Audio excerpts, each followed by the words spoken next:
नहीं तो कल देगी, दुर्गे मैया फल देगी। चुप हो जाओ क्यों रोते हो, क्यों रोते हो, चुप हो जा, माँ हर मुश्किल का हल देगी। आज नहीं तो कल देगी, अम्बे रानी फल देगी। आज नहीं तो कल देगी, महाकाली मैया फल देगी। जय जय अम्बे माँ, जय जय दुर्गे माँ, जय जय अम्बे माँ, जय जय दुर्गे माँ। रिकॉर्डिंग बाय मोनालिका फिल्म्स, बंधारा बाजार। आज नहीं तो कल देगी, अम्बे रानी फल देगी। कर थोड़ा इंतजार बंदे, इतनी भी क्या जल्दी है।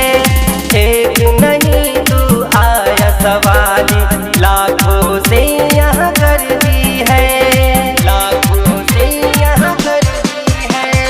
कर थोड़ा इंतजार बंदे, इतनी भी क्या जल्दी है।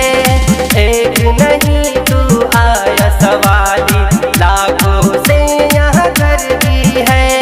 भूखे को रोटी देती मैया, भूखे को रोटी देती मैया, प्यास को शीतल जल देगी। आज नहीं तो कल देगी, माता रानी फल देगी। आज नहीं तो कल देगी, दुर्गे मैया फल देगी। जय जय अम्बे माँ, जय जय दुर्गे माँ, जय जय अम्बे माँ, जय जय दुर्गे माँ।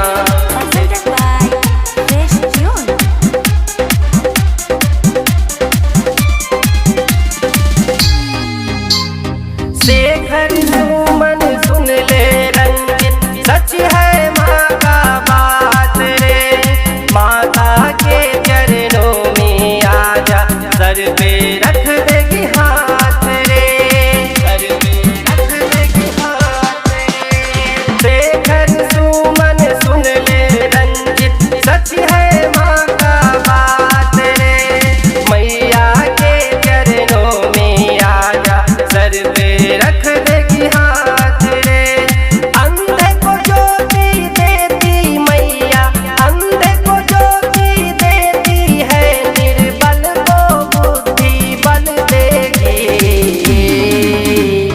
आज नहीं तो कल देगी, अम्बे रानी फल देगी। आज नहीं तो कल देगी, महाकाली मैया फल देगी। चुप हो जाओ क्यों रोते हो,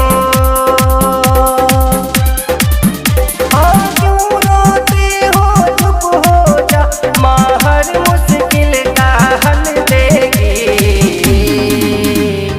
आज नहीं तो कल देगी, अम्बे रानी फल देगी। आज नहीं तो कल देगी, महाकाली मैया फल देगी।